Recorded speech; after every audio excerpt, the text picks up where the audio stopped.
Yeah. Get started. Here we go.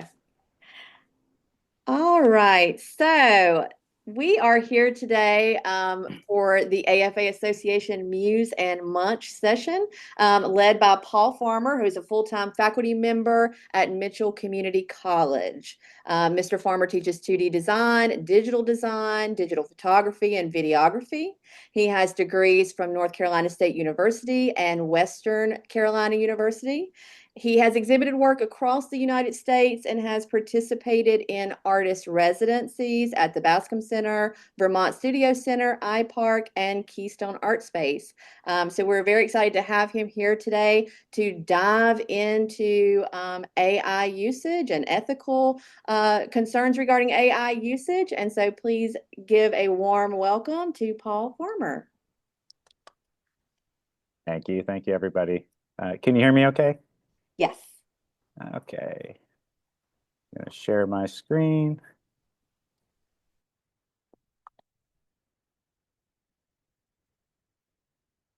Could probably start at the beginning. There we go.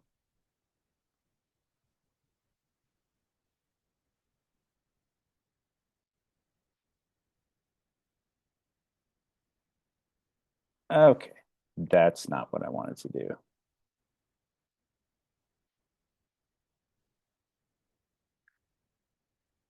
Okay. Not sure. Um, do y'all see this distracting bar at the top of my screen? We cannot Is see it. Okay, good, good. I'm not sure how to get rid of that, so that's good. Um, yeah, so it's good to be here, and thank you for inviting me to do this. We were just talking before the meeting. I used to be an adjunct instructor at Rowan Cabarrus Community College, as well as Central Piedmont Community College and Winthrop University. I landed my full-time position here at Mitchell about almost 3 years ago, and I'm really enjoying being here. Um, what this talk, I'm going to go ahead and start here and go back to the beginning.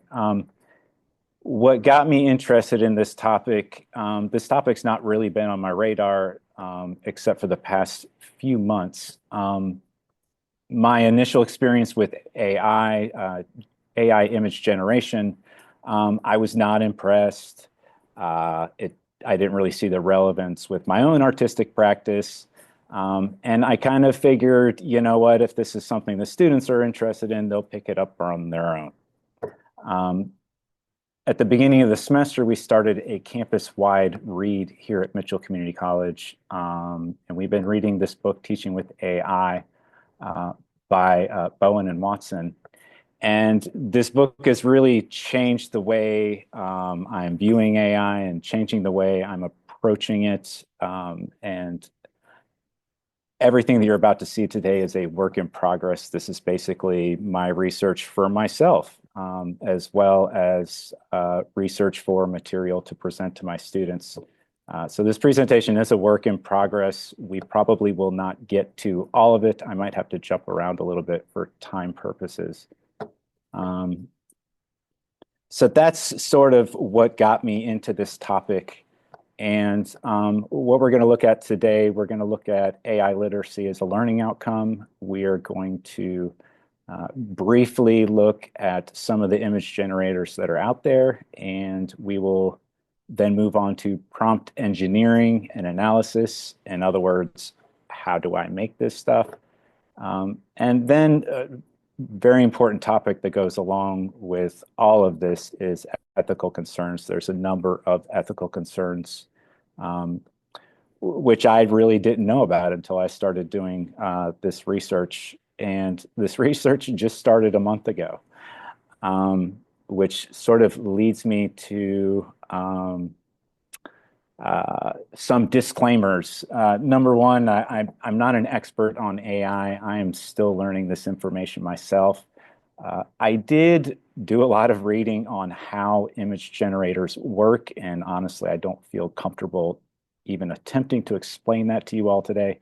I'm not a computer programmer. I feel like I have a general understanding of it, and I may attempt to go into that topic. Um, I used AI for my research. AI was my research assistant. It was also an illustration partner, which you all will see.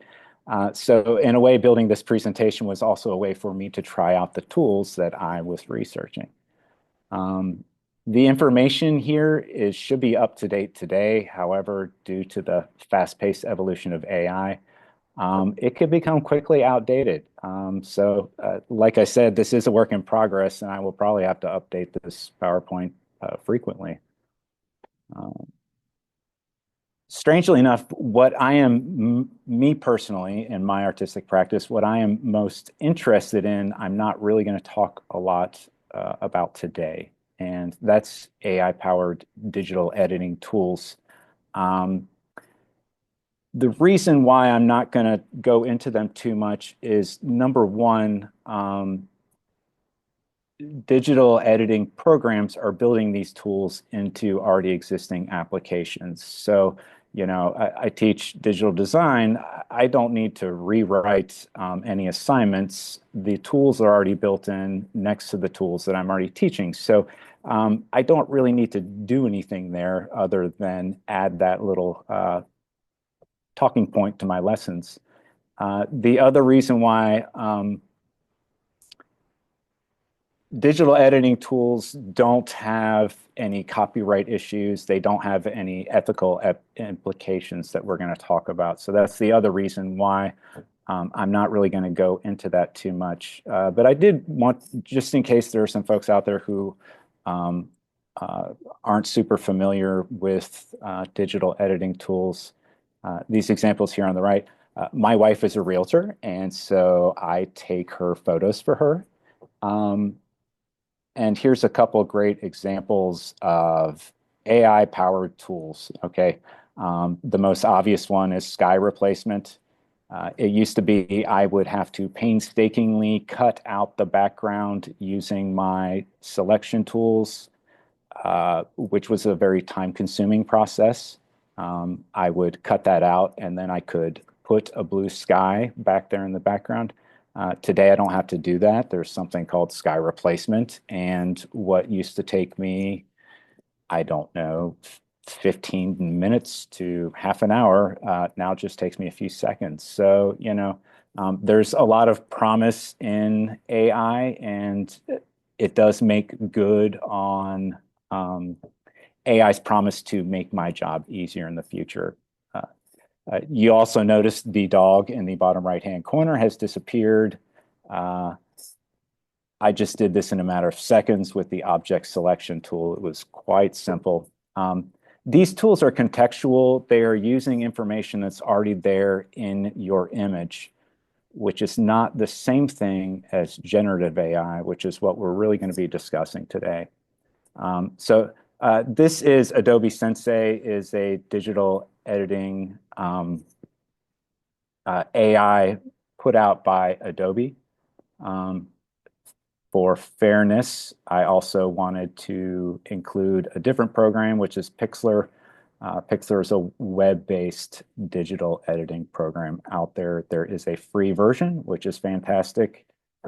They're also offering an educational program for educators and students, offering the program for free. So I'm currently trying to talk IT into getting this for my classroom. Okay, so back to what got me into this. Bowen and Watson assert that AI will eliminate some jobs, but more importantly, it's going to change every job. And to make a long story short, those who can work with AI will replace those who can't. Another major concern for me as an educator is that AI is going to probably amplify existing digital inequities. So very important, being a community college instructor, that I include this in my curriculum. And by the way, if anybody has any questions, please jump in. Okay, and then last, highlighted down there, okay, coming soon, it seems to be clear that new graduates will need AI literacy as a core job readiness skill.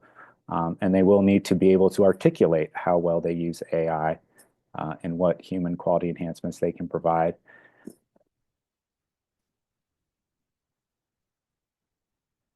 Oops, it's going the wrong way. And lastly, I would like to say, even if I'm teaching a studio art class and my students may not necessarily want to include AI in their digital art practice, it's still important that they pick up these skills for other, what am I trying to say? Application writing, or perhaps they decide to go into education or gallery or museum work. It's still going to be important that they learn how to work with AI, even if they're not directly using it to their studio practice. Okay, so here's the 3 big points that I am working towards as far as including AI literacy in my classroom. Number 1 is prompt engineering, which we will talk about first.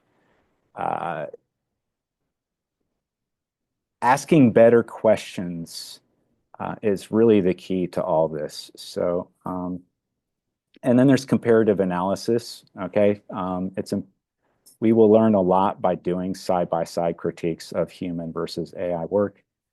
And then lastly, ethical debates on AI. Okay, so their overwhelming part for me definitely was there are a lot of AI models out there. I did not have a chance to look over all of these. I did have a chance to experiment with a number of them.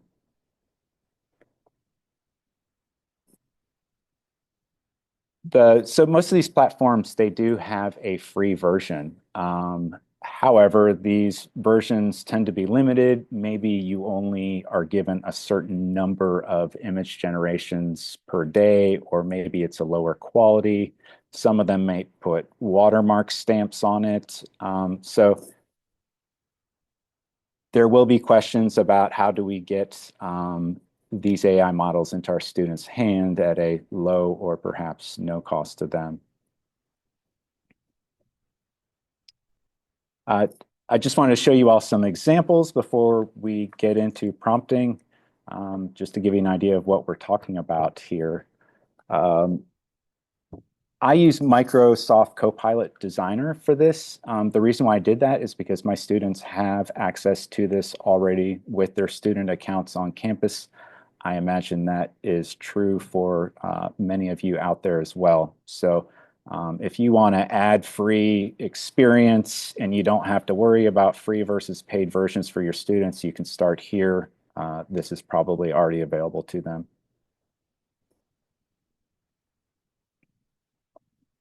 So what we're talking about right now is text to image generation. And there's really 4 main things you need to be thinking about and what your students need to be thinking about when they are creating images with text to image. The first part's obvious. Okay, you need a subject, and then typically actions are very helpful, or how or what the mood is in the image. Side notes, putting commas in between things seems to be very helpful for AI. With ChatGPT and text models, strictly text, the more information you give it, the better. That is not true for image engineering, at least today in the present time.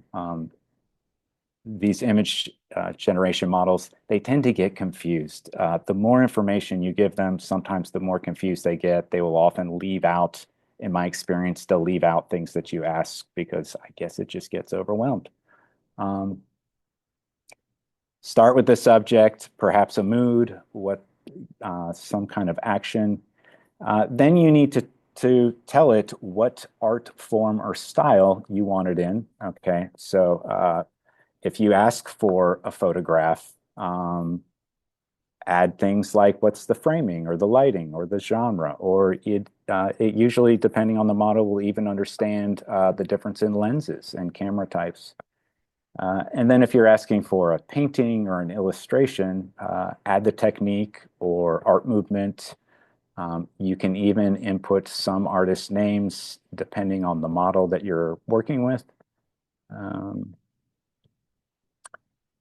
Third, add any relevant details like lighting, colors, mood. I find that mood is an easy way to really give it some direction.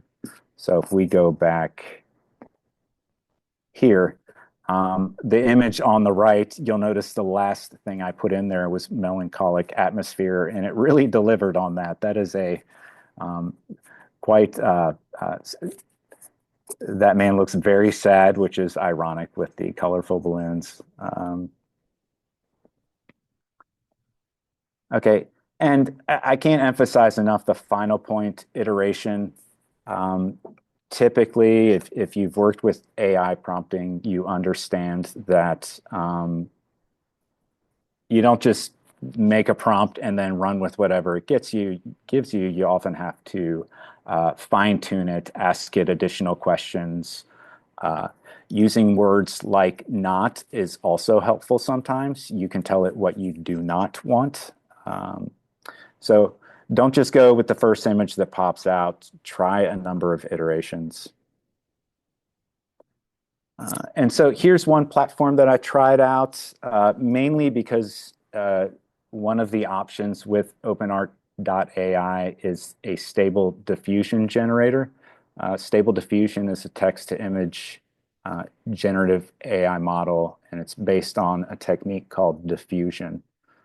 And this is where I get in the weeds. Again, I'm not a computer programmer, but the way I understand it is that the image actually starts out as static. And then what the model does is it will slowly turn that static into a revealed image. And it often gives itself feedback to make changes. So OpenArt.ai is one of the websites that I looked at as far as something that my students might potentially use.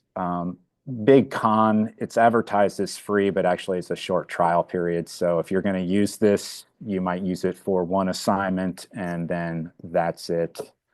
Um, so you can see there on the prompts, most everything on the most all of those prompts were just me making minor adjustments. The second one, I just asked for it to be more colorful. The third one, it added an additional person for no reason whatsoever other than I mentioned a t-shirt named that said Carl, and I think it got confused and it added a person named Carl. We're going to look at OpenArt.ai again in a moment. Okay, so here is, so at my school, we use Adobe products for digital design and graphic design departments. Adobe Firefly, it's awesome.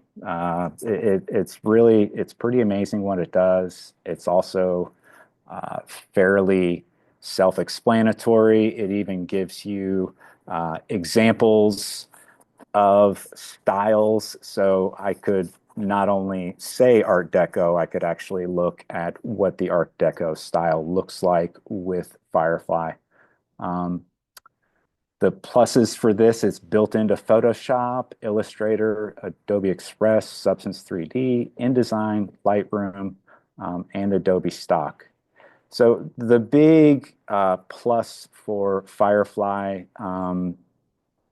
it is, according to them, the most ethical generative AI model out there because the content that it's trained on is all in-house or it's public domain work. They do not train their models off of copyrighted content. And we'll talk more about copyright in the next section.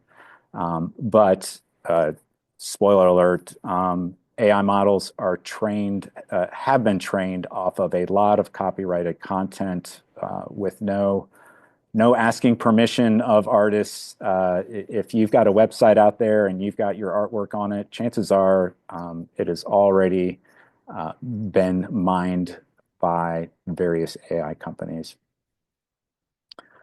So Adobe Firefly wants to be the most ethical generative AI model. There is a big drawback to Adobe Firefly, though, especially for my purposes as an artist. It's got a lot of limitations. It's designed to be really safe for commercial use. So the outputs are going to be like super family-friendly outputs. There was actually a reason why I put this up there. I asked Adobe Firefly to give me an image of a spy in a trench coat with a hat and maybe sunglasses. I don't remember the exact prompt, but it came back at me with a message that I needed to review the ethical standards of Adobe Firefly. So it's really limited in what it's willing to put out. I guess they are going with better safe than sorry. Here's an older generative AI platform. This is a little bit different from just a simple text-to-image prompt. So this is where AI gets more exciting for us artists. I can write a text prompt, I can upload a reference image, and the output will hopefully be in the vein of the upload reference image that I give it. So this is one example of where the ideation process for an artist or designer, AI can really help out with idea generation. Maybe the final output is just created by me and me alone, but AI can really help me with ideation.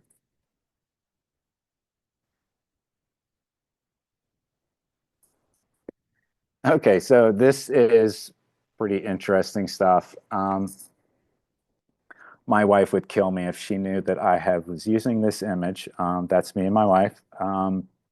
So this is something different, and it's more nuanced. It's an image-to-image prompt. You can also add text, and you give it a style reference. And what's really cool about this is I have control over the amount of influence the model has over my original image. Okay, so if you look at the two images at the very top, you can see here in that first frame, that's just 10% influence. So it looks a lot more like the original image and not too much like the model. And then as we go along, you can see more and more influence. There's also, while we're here, AI is not quite as smart as its name implies. AI will often have hallucinations. This is why we still need humans in this equation. We need humans, we need expert artists to work with these tools because AI will hallucinate. And it really thinks that it is putting out something genuine. But you can see here in frame 5 and 6, things get weird. Things get really weird. And so AI does make mistakes often. We'll see later, AI will often give people an extra finger, or here we've got an extra leg and a head coming out of the giraffe's back. Over here at the end, we've got a two-headed giraffe. Okay, so besides the fact that these first images look a little disturbing and, in my opinion, don't look too much like the original couple up here, a lot of cool flexibility with this tool. Again, especially if I want to use AI as sort of an idea generator. But yeah, the frame number 6 there, I just love. I love that. It was a total mistake. And I guess as artists, we when new tools come out, I think artists love to try to break them. So I'm, as an artist, I'm actually more interested in the hallucinations than anything else. Okay, so I believe leveraging AI in the classroom was in the description of this talk. So I included some assignments. This is actually an assignment that I just assigned my class, but unfortunately they didn't have enough time. I couldn't put the due date before this talk, so I can't give you any final projects. However, the image there is a work in progress by one of my students.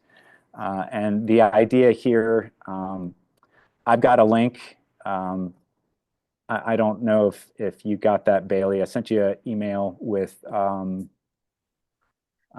Google Drive link to the assignments. So feel free to Yeah, share that. it's over in the chat. If anyone would like to access it, you can find it there. Okay, cool. So I've got about 6 or so assignments in there. Feel free to use these if you all want. Feel free to change them, whatever you think is appropriate for your classes. Okay, so what you're seeing here is not the full assignment, but the general idea. The general idea was to, my students were asked to generate some AI images, just text to image prompts using dreamscapes as a theme. Uh, then they were supposed to, so after they make several iterations of that, step 2 is to take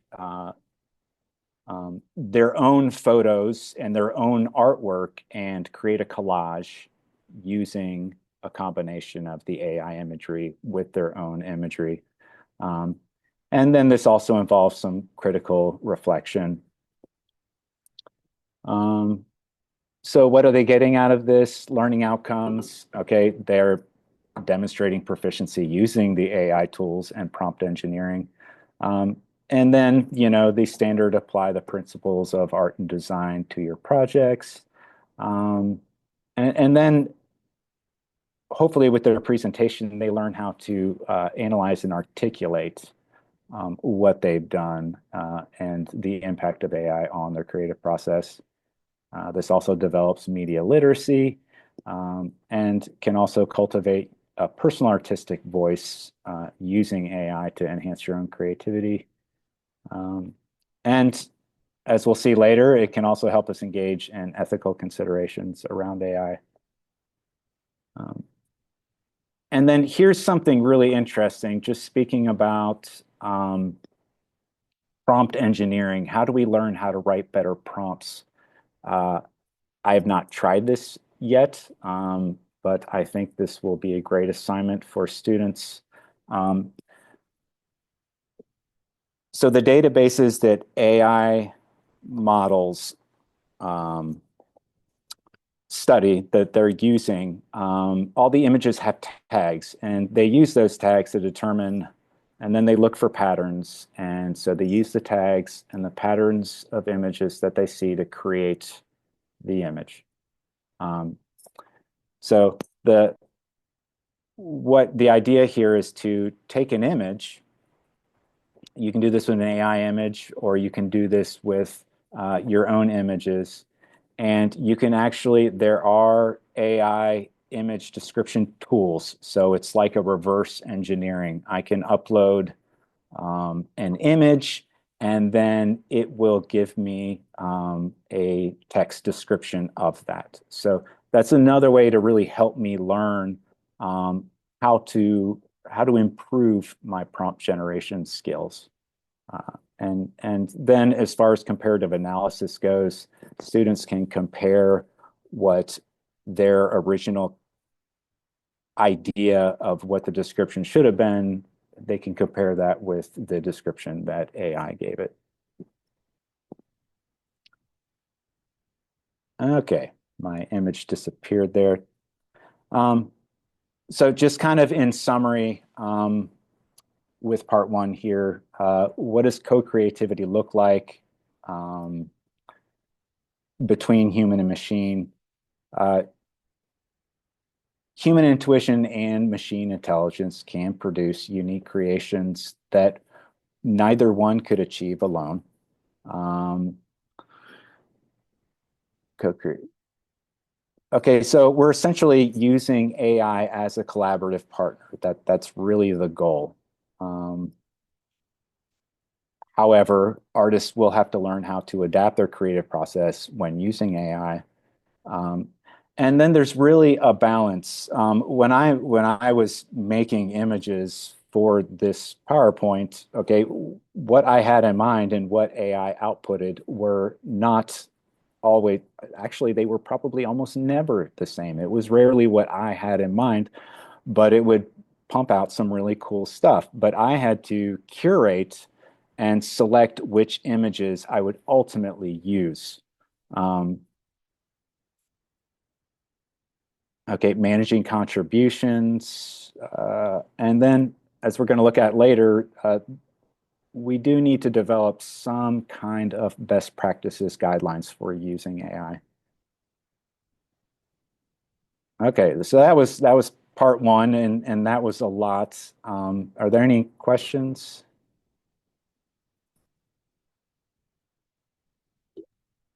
No questions in the chat, and I think Okay. that any questions I have, you're getting ready to dive into. Yeah, so now we're getting into the ethics of it. Um, I told Bailey before this began, this PowerPoint is much bigger than we have time to go through, so I may be skipping around. This is just a little introduction. So copyright is probably the largest topic to cover today. There's really two different sides of the coin as far as copyright goes for AI generation.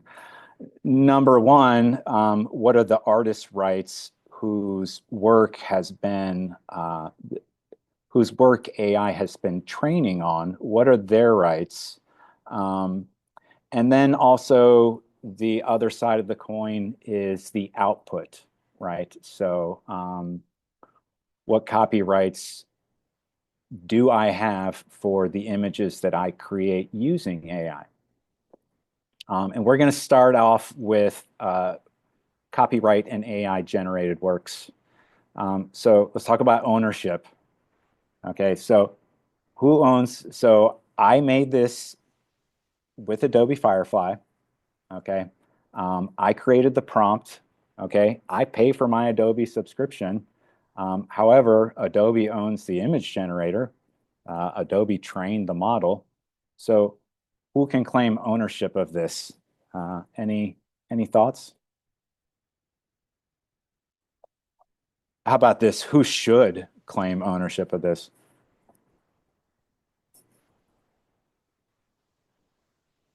I think you should, but I don't know if that's the right answer. I, so I think I should, but guess what? I can't. And so if you look in Adobe Creative Cloud, so I asked Adobe via a search, and they actually, I don't know if they just don't want to stick their necks out or what, but they actually just direct you to an article by copyrightalliance.org, which says global copyright law says you can't copyright an idea. What you can copyright is the expression of an idea. And so when you type in a prompt, the prompt is considered an idea. And so AI is expressing the idea, not me. Paul, we do have one question in the chat. Do Yes. you know, and this is from L, do you know if someone is using like ChatGPT, for example, to assist in writing and you are authoring a book? That's a great question. My understanding is that yes. And you'll actually get a better explanation in a little bit, but the short answer is yes, as long as there's sufficient human input, right? If I compile a ton of notes and ask AI to turn this into an article for a magazine, yes, I can copyright that as long as there is sufficient human input. And that's kind of the rub. That's kind of where you draw that line, which is one of the next upcoming points.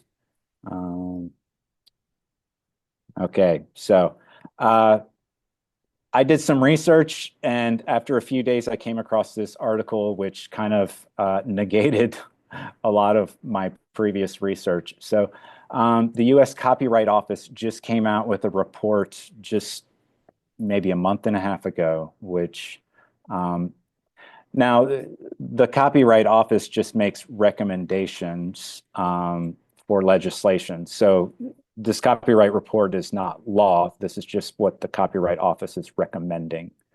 Okay. What they say is, the shorthand is that a text to image generation definitely does not have sufficient human input.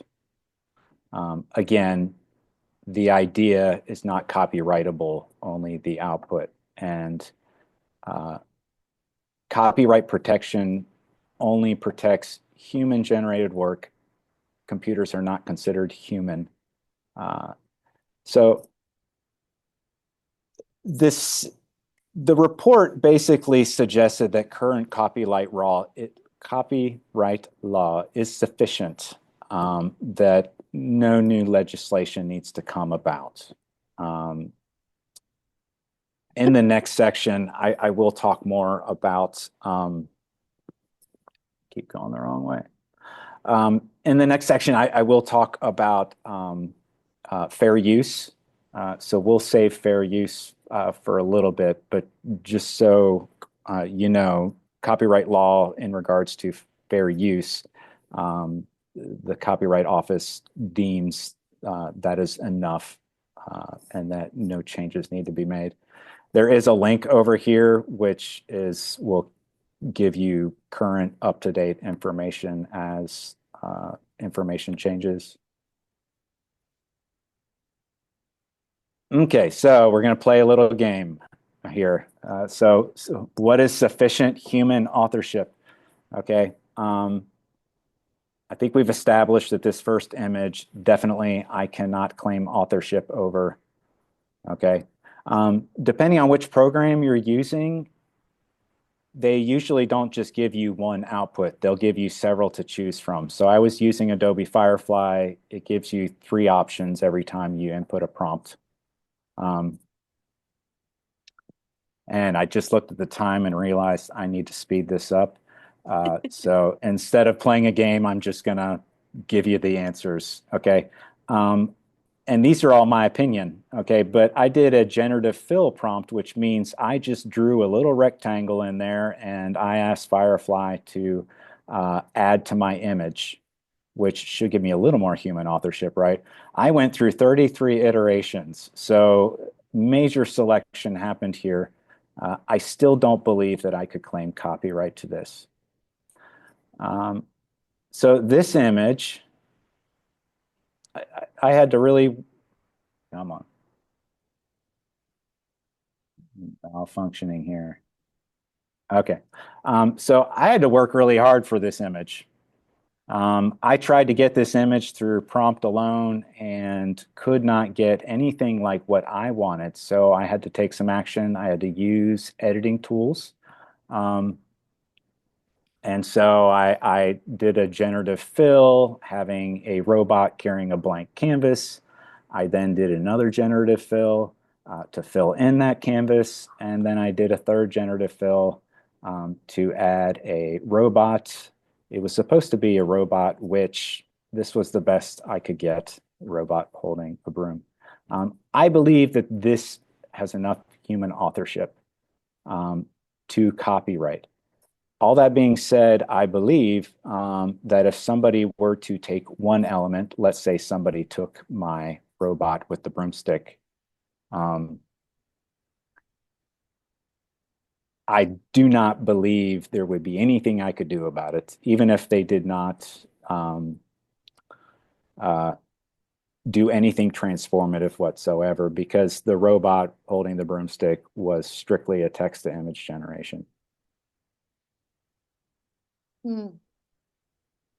Now, all these in the end,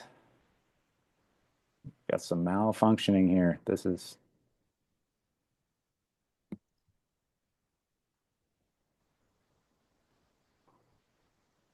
okay.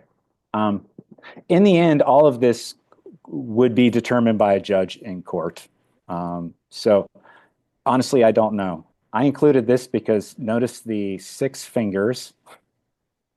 Okay, but I created this. I used editing tools. I did a lot of work to create that infinity screen.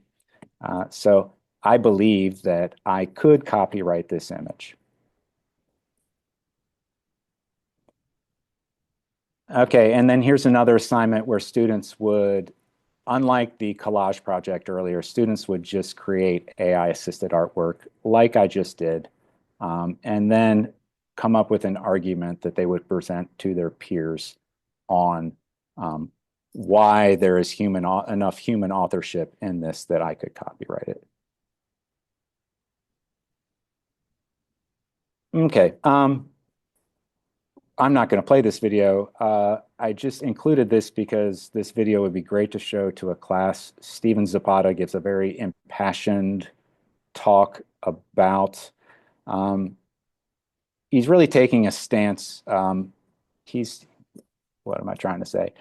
He's not totally anti-AI art generation, but he also basically makes the argument that what transforms us as artists is the making. And when we cut this out of our process, we stand to lose everything. In other words, my artistic growth. And if you look down there at the bottom, AI image generative models have scraped your work, everyone's work off the internet without our consent, with no credit or compensation.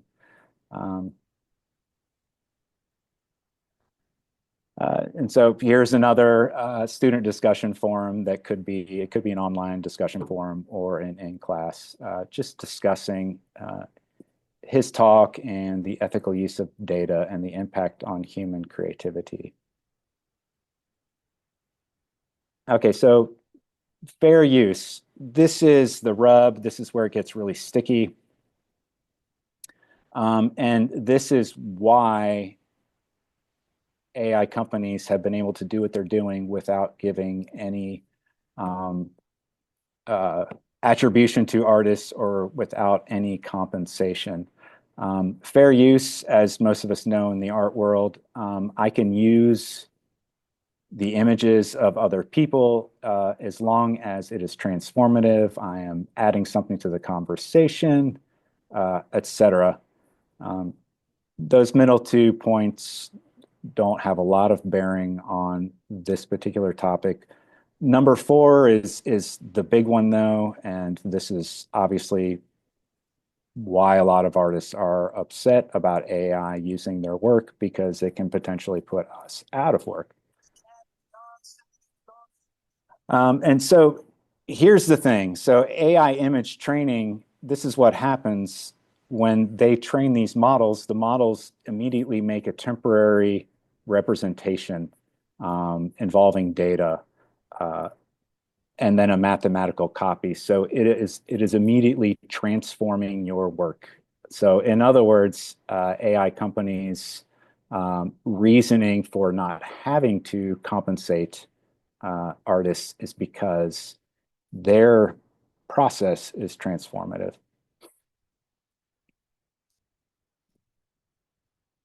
I'm not going to spend too much time in here. Just know we've actually been here in the United States in 1908. Y'all probably are familiar with player pianos. You've seen them in Wild West films where the pianos would play themselves using these rolls that are that have a mechanical musical notation on it. Artists sued the the maker of the piano rolls, and they lost in the Supreme Court. They lost the case, which led to new legislation the following year.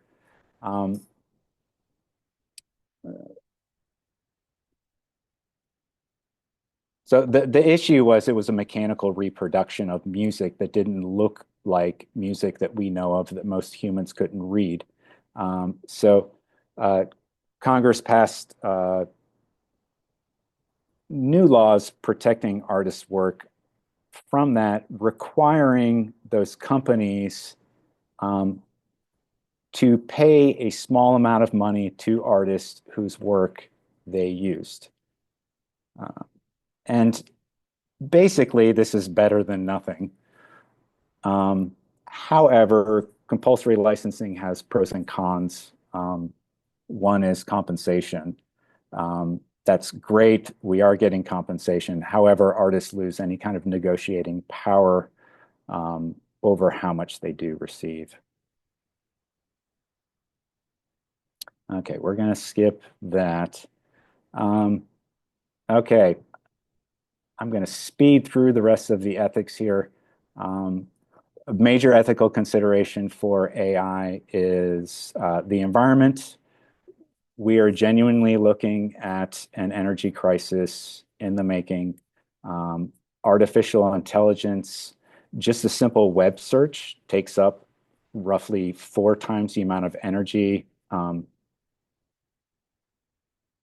Sorry, a chatbot takes up about 4 times the energy of just a simple web search. So we're looking at, let's see here, I lost my place. Long story short, the industry really needs to prioritize making more efficient models, number one, and then the data centers that house those, that use up all the electricity, they need to improve efficiency with those, and hopefully start using renewable resources to power those. And then also, enormous amounts of water are needed to cool those processors. This could be a real problem in certain areas of the country where water shortages are common. There was some legislation introduced last year. I do not know if there's been any action on that. Okay, here's another discussion forum just about energy consumption, water usage, sustainability, and global impact. I kind of already went over that. Kilowatt hours aren't very meaningful to me, so that's why I have this in there. So image generation uses a lot more power than a simple text generation. So this is really important for us artists to understand. Creating an image uses roughly the same amount of power as charging your smartphone. So that's no small thing.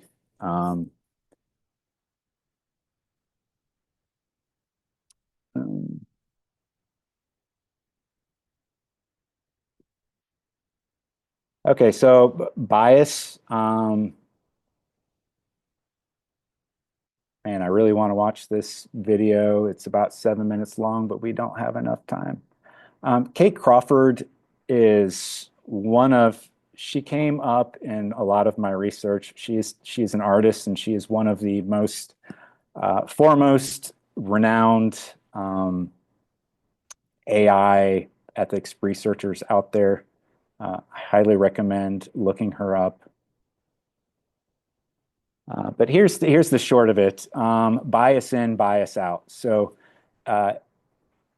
AI image generation models are trained off of what's already out there. So if we've already got a lot of bias in our society out there, that's what AI is being trained on. AI is using the patterns that it sees to create outputs, which is going to lead to racial and ethnic stereotypes, gender bias and sexualization, and then geographic and cultural bias.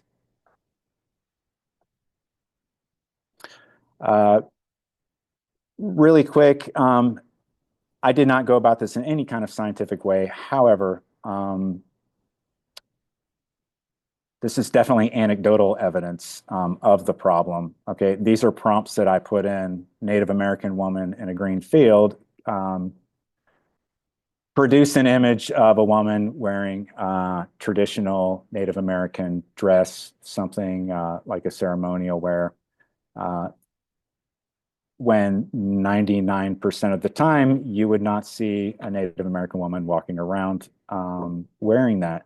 So it's not really a fair representation, at least not today. Now, when we have an American man, he is a farmer, fully clothed, fully covered, working in a field. American woman, I was a little surprised by this. Well, I was kind of surprised and kind of not surprised. It does look like something straight out of like a fashion magazine.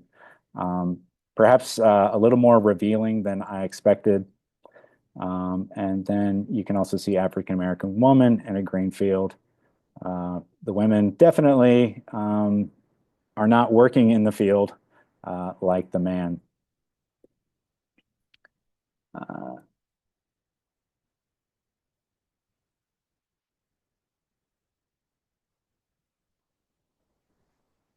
Okay, so I'm an artist and a picture is worth 1,000 words. Okay, so this is an article put out by Bloomberg and it's got some great visuals.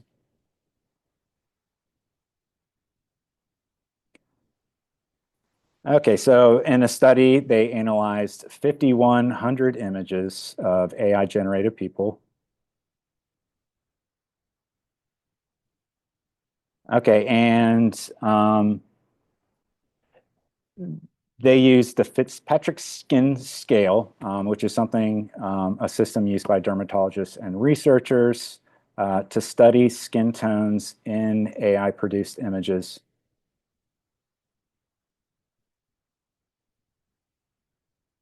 Okay, and so prompting for images of professions, probably we're not super surprised by the results, but here they are.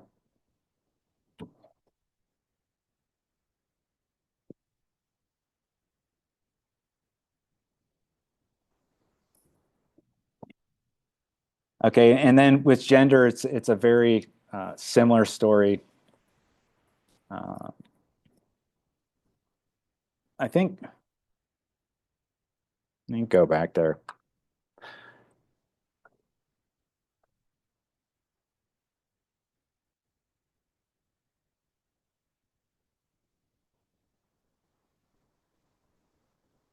Okay, so this article is talking a lot about a company called Stability AI. And it also has a nice quote by Heather Hiles, who is chair of Black Girls Code. And she says that people learn from seeing or not seeing themselves that maybe they don't belong.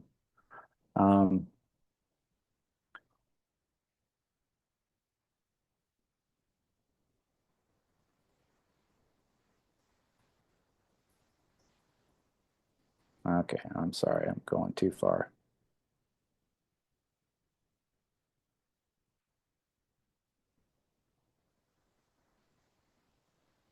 Okay, here we go. So in the US, women are underrepresented in high-paying occupations. However, current data shows that gender representation has improved significantly over time.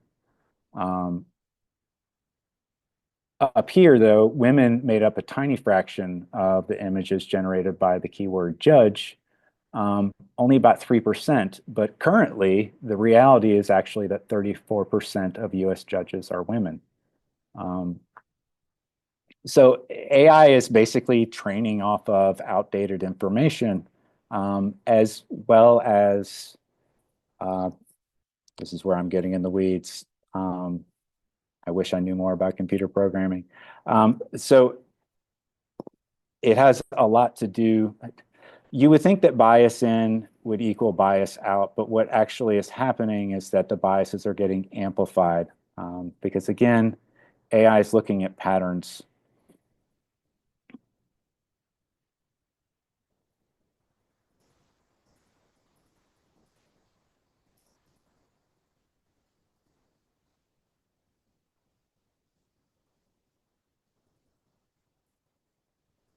Okay, we're running out of time. So I should probably close with this. Um,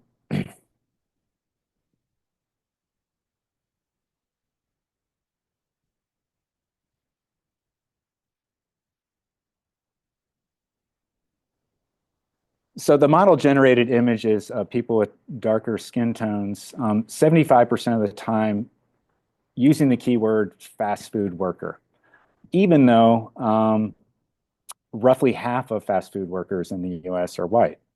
Um, so it's amplifying gender and racial stereotypes, presenting a really skewed representation of reality. Um, More than 80% of the images generated for the keyword inmate were people of darker skin, even though about half of the US prison population is white. Same thing happened with terrorists. Uh, so the question is who's responsible? Is it the providers, the model trainers, or the creators?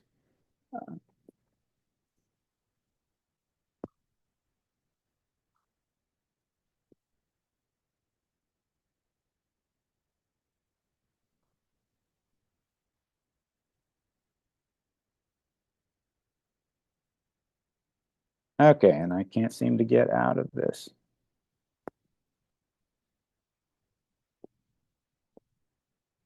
Okay, I'm so sorry I did not get through nearly as much as I wanted to. Just really quick, actually, I did get through what I wanted to get through. Almost. I didn't quite get through that last topic. Um, Privacy and deepfakes are a big societal concern. It doesn't quite directly impact artists and what I'm trying to teach in the classroom necessarily. And then misinformation is another ethical concern that I'm sorry I did not get to. Um, are there any questions? Does anybody want to see a slide?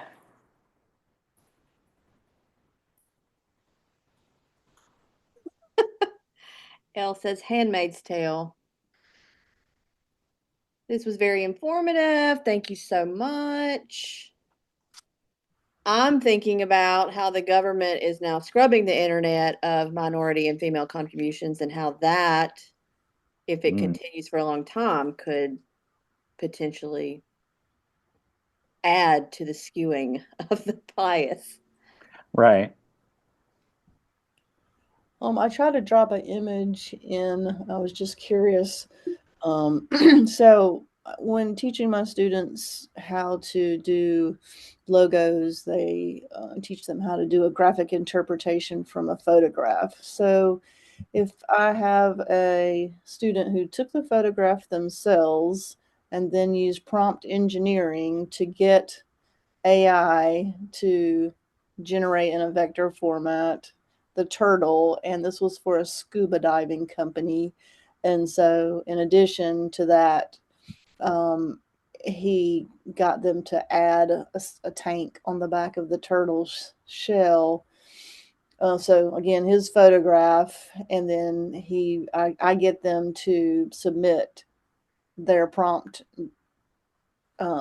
history of where all of the stages that they went through, and then they have to pair it with the type choice, and they have to give me at least 12 options for the type choice to get to their final. And so would that be enough human interaction for that to be a copyrighted logo? I feel like that's far more than what would be required. Especially just particularly the starting off point. If I were to start off with an image that is entirely text to image, that's when the situation gets really vague. But if I am starting with my own work and using AI to assist me in a final product, I don't think that's a gray area at all. Again, the whole thing with copyright and fair use is at the end of the day, these things might have to be determined by an individual judge. Mhm. Okay, thank you. This has been great. So, Sorry, I rushed through the end there, everybody. I got a little flustered with the amount of time I had left. no, this is wonderful, Paul. I am curious if you all are introducing this book at Mitchell, are you requiring with these AI projects? Like, I'm thinking about how we're talking about all these ethical concerns. Then how do we feel about requiring students to use it? Okay, so that's not it's a campus read among faculty and staff. Okay. Not the students. And honestly, I don't know if all of us are reading it or not. We also have invited one of those co-authors to speak. He actually gave us a Zoom talk last week and is going to be coming in person to campus next month. So it's been an ongoing discussion that we've had on campus this whole semester. That's wonderful. That's wonderful. Well, I want to be respectful of everyone's time. We're at 1:02. So if there are no additional questions, Elle's asking if you're willing to share the PowerPoint, Paul. Sure, I can do that. Just keep in mind it's a work in progress. Sure, I can do that. I will drop that in the folder along with those assignments. Okay. Yeah, I need to add that. I don't think it's in there already. Yeah, I'll add that in there. That would be wonderful. And everyone, this Muse Munch recording will also be available on our website and YouTube channel in the very near future. And I just would like to take this quick opportunity to remind everyone that if you have any thoughts or ideas of things you might like to present or to learn about in a Muse Munch, you can email the AFA Association at afaboardofdirectors@gmail.com, and we will get right back to you and work on setting that up. If everyone could join me in thanking Paul. Thank you, Paul. This is wonderful. Thank you. All right. And I hope everyone has a wonderful Friday. It's beautiful. I can see out outside my tiny window here that it's beautiful outside. So go enjoy the rest of your afternoon and your weekend. Thank All right. you.